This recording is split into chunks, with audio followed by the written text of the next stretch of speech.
Em primeiro lugar, a gente precisa entender, né, o que a gente vai delimitar aqui para poder trabalhar e refletir, ok? De maneira alguma eu vou estar aqui recriminando o uso de armas como um todo. Eu creio que uma concepção minimamente razoável de sociologia, de antropologia, de psicologia e do direito, pensando em termos coletivos e sociais, a gente não pode pressupor uma organização social que não tenha, né, na sua constituição uma força policial, que com a devida instrumentação e armamento possa fazer valer a lei. E nisso diminuir a discrepância entre maturidades e potenciais, entre pessoas mais evoluídas, que procuram ter uma vida social e uma convivência social de maneira adequada, e pessoas que, pelas mais diversas razões, podendo ser até razões de natureza social, mas que ficaram mais paralisadas no processo de desenvolvimento e, em alguns casos, até totalmente primitivas, e a colisão entre esses dois patamares do desdobramento e do desenvolvimento humano frequentemente vai gerar crimes, vai gerar abusos, vai gerar contendas, e para isso para viver socialmente, nós precisamos de forças mediadoras, né? Nessa direção, então, nós estamos aqui falando que o que nós vamos refletir aqui não é uma utopia, não é uma coisa idealizada que pertence ao mundo das ideias de Platão e não tem a menor aplicabilidade prática para o nosso dia a dia, né? Pelo contrário, né? Até no que diz respeito lá ao Evangelho, no livro de João, quando os soldados romanos perguntam para João, né, os soldados, entendam a qualidade das pessoas que estavam ali interagindo, soldados romanos, quando foram falar com João, o que caberia a eles para que eles pudessem se arrepender e se tornarem dignos do batismo que João realizava, João não disse para eles: olha, larguem a arma de vocês porque vocês precisam confiar que a segurança vem de Deus. Não, não, não. O que João Batista fala para eles é: contentai-vos com o vosso soldo, né? Ou seja, contentai-vos com aquilo que vocês recebem. Não fiquem extorquindo pessoas, utilizando-se da prerrogativa de autoridade. É isso que João fala. Porque, do ponto de vista da existência aqui nesse mundo, sem dúvidas que Deus protege, sem dúvidas que Deus cura, sem dúvidas que Deus intervém. Mas Deus protege, cura e intervém toda vez que se desdobra a impotência dos homens na sua incapacidade de darem conta das suas próprias questões.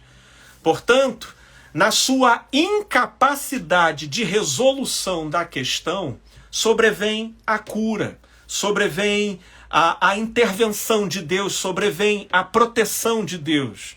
Agora, ele também nos dotou, no modo como ele nos criou, né? Ele nos dotou, né, de inteligência, de capacidade e de uma série de potenciais, nos habilitando, inclusive, a nos organizar como sociedade, a fim de que todos, cada qual com seu respectivo papel, possamos colaborar para uma boa convivência entre nós.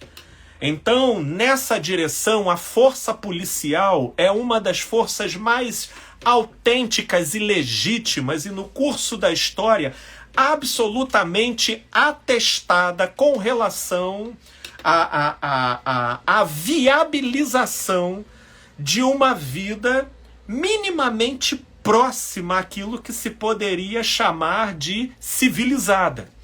Porque sem essas instâncias fiscalizadoras e reguladoras das discrepâncias de consciência, a gente vai ter um verdadeiro carnaval de abusos e crimes, inviabilizando, portanto, a convivência em comum.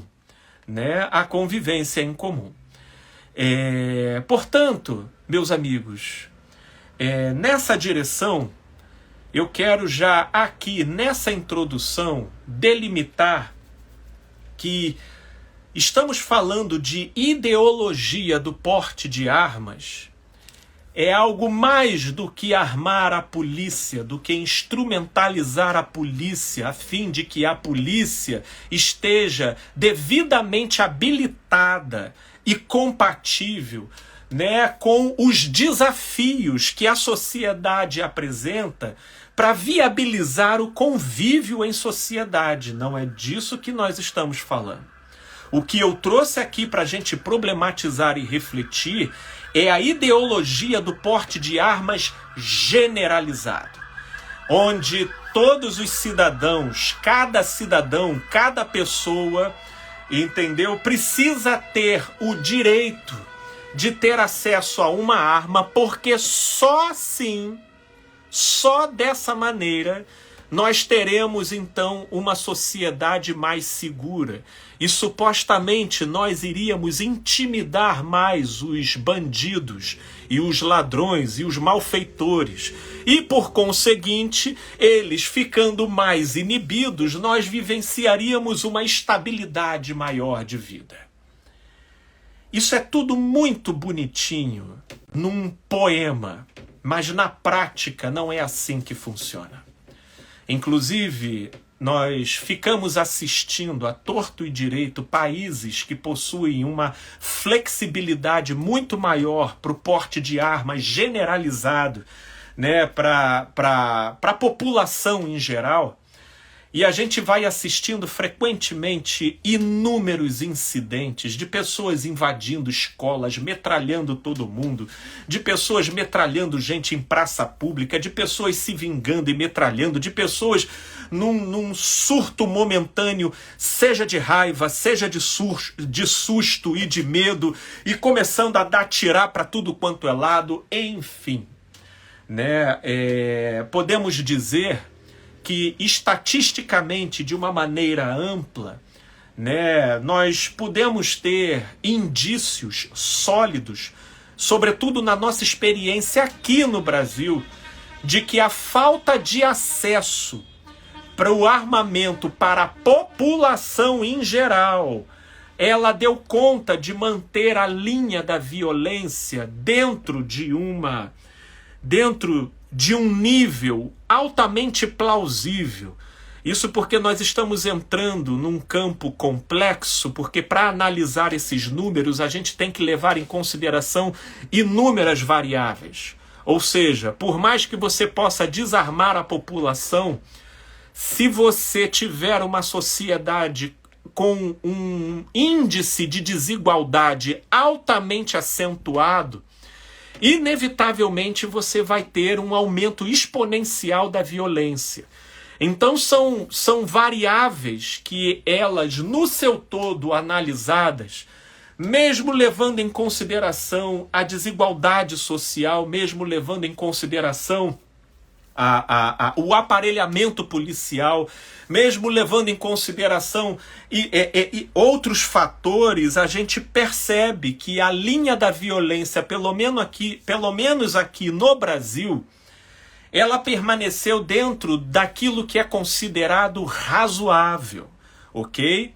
Agora, é óbvio, dentro de toda a sua razoabilidade, não deixa de ser assustador, sobretudo porque a gente tem uma mídia, né, que consegue obter muito maior audiência disseminando desgraça do que falando de coisas boas. Então, sendo noticiados situações de assalto, situações de estupro e de morte, tudo isso caindo no terreno da nossa imaginação, nós sabemos que o pior inimigo que nós temos, ele habita a nossa própria imaginação.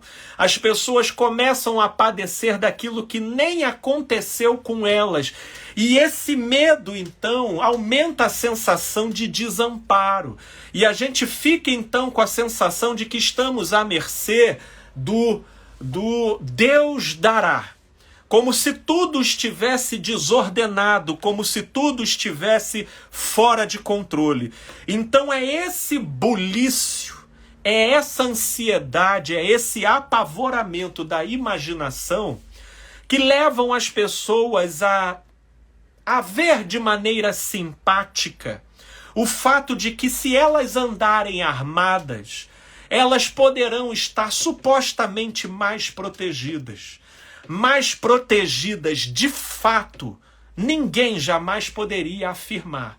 Mas a nível de sensação, muitos, até pela presunção de que eles são pessoas boas e eles não estão passíveis a nenhum arroubo, seja de raiva ou seja de medo, e que aquela arma só seria utilizada em última instância, e de que, se eles fossem devidamente treinados, então a probabilidade de ela ser usada inadequadamente diminuiria muito. Então elas incorrem no ledo engano de que toda a população poderia possuir uma arma, porque estatisticamente a harmonia e os resultados positivos seriam superiores do que os resultados negativos. Diga-se de passagem que no ano passado eu estava aqui gravando uma live também, e aí naquele caso apenas aqui no Instagram, onde nós estávamos comentando um caso ocorrido aqui no Rio de Janeiro, onde um oficial da Marinha estava dentro do seu carro, e quando ele viu a aproximação de uma pessoa negra, alta, estranha, mexendo na sua bolsa, ele simplesmente saca a sua arma dentro do carro e dá 2 tiros no sujeito. Quando ele sai do carro e vai ver quem ele baleou, ele vê que era um morador da própria vila aonde ele estava estacionado na frente. E aí ele foi, nesse sentido, ele teve caráter, ele assumiu, não só socorrendo a pessoa, mas se apresentando à polícia, e o que ele notificou foi o óbvio. Ele teve um surto de medo. Ele realmente calculou que a aproximação do sujeito era suspeita, e pelo modo como ele estava vendo dentro do carro, causou nele um certo momento de pânico, que ele entrou no modo luta e fuga e ele pegou na arma para se defender. Né? E aí os telejornais começaram a noticiar o fato da pessoa que fez isso ser uma pessoa considerada inofensiva e altamente habilitada para fazer o porte de armas, onde os testes psicotécnicos utilizados para verificar o potencial psicológico da pessoa fazer uso de arma possuíam scores completamente distantes daquilo que se poderia considerar preocupante. Né? Então era uma pessoa, vamos dizer assim, do ponto de vista técnico-psicológico, considerada habilitada. Né?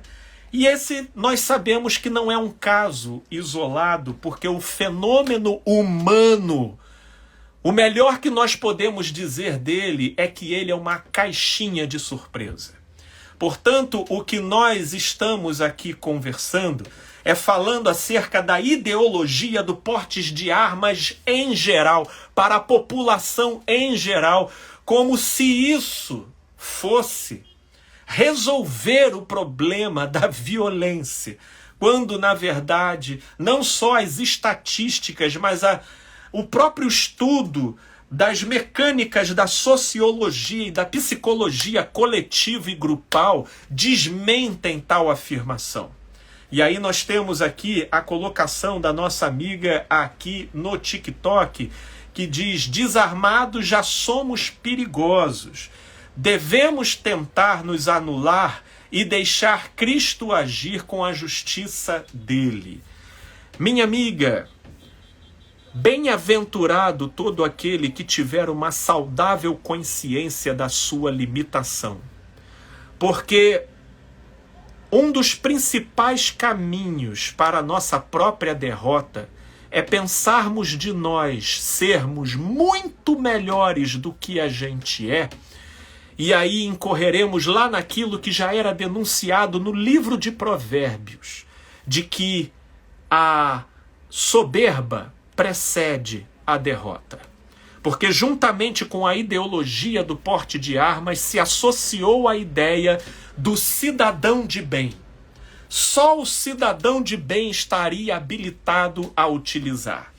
Se bem que cidadão de bem é um conceito sobretudo que define comportamentos estereotipados do lado de fora, na cenografia externa da visibilidade das coisas. Ou seja, cidadão de bem é um sujeito que não rouba, que não estupra, que não mata, que paga os seus impostos, que trabalha. Esse, então, é definido como cidadão de bem. Porém, do ponto de vista da psicologia e da fenomenologia existencial interna, eu posso afirmar para vocês que boa parte dos cidadãos de bem só não conheceram uma versão altamente primitiva e animalizada dentro de si por falta do surgimento de uma situação inusitada na sua frente. Uma situação inusitada. Porque a gente vê, aquele sujeito sacou uma arma e atirou, aquela pessoa foi lá e bateu, aquela outra foi lá e espancou. A gente nunca sabe a imaginação ou até os gatilhos que foram acionados no agressor, ou aquilo que ele viu, e pelas categorias que ele carrega, ele então ficou ali pressionado e quase que atropelado pelo impulso de agir. Porque é quando a gente passa por determinadas situações de crise que prorrompem de dentro da gente, por vezes, versões que a gente desconhece. Obviamente, vai ter muitas pessoas aqui que vão me subestimar. E elas, talvez porque sempre viveram uma certa normose da sua própria psicologia pessoal, elas então acham que isso tudo é uma espécie de catastrofização da coisa para poder sustentar ou promover uma certa ideia. Mas com o passar do tempo, meus amigos e minhas amigas, a maioria vive o suficiente para passar por determinadas situações sob as mais diversas dinâmicas e formas possíveis e chegar à conclusão, chegando à conclusão de que dentro de si existem versões, às vezes, altamente descontroladas, primitivas, difusas, e que, em muitos casos, levam pessoas para consultório de psicoterapia. Em outros casos, também levam pessoas a terminar relacionamentos, a serem demitidas de emprego, porque nela prorrompeu um comportamento que nem ela esperava que aquilo habitava dentro dela. Isso somos nós. Agora, trazendo essa esteira aqui, isso daqui é só um plano introdutório, meus amigos. Aí vem os pensadores da Bíblia, os pastores e ultimamente os evangélicos, e buscando ter ali uma linha de coerência com a febre ideológica do momento, e abraçando todos os itens do pacote como se todos eles pertencessem e seguissem numa linha de coerência. Eu, inclusive, vi pastores que há poucos anos atrás, tinham um posicionamento categórico e peremptório, altamente lúcido e coerente, pelo menos no que diz respeito ao Evangelho de Jesus e a essa temática que nós utilizamos a primeira meia hora da nossa conversa só para a gente delimitar a coisa, né? Mas aí agora, com esse vento de doutrina ideológica, sobretudo da extrema-direita, né? Eu estou vendo pastores e uma série de religiosos mudando de 8 para 80 sua opinião e seu posicionamento. Porque, por outro lado, meus amigos, eu quero dizer o seguinte, do ponto de vista cívico, ok? Do ponto de vista político, de maneira não religiosa, pelo contrário, num posicionamento laico e secular, todos têm direito de poder querer pensar que a população precisa ter acesso e direito ao uso do porte de armas, ok?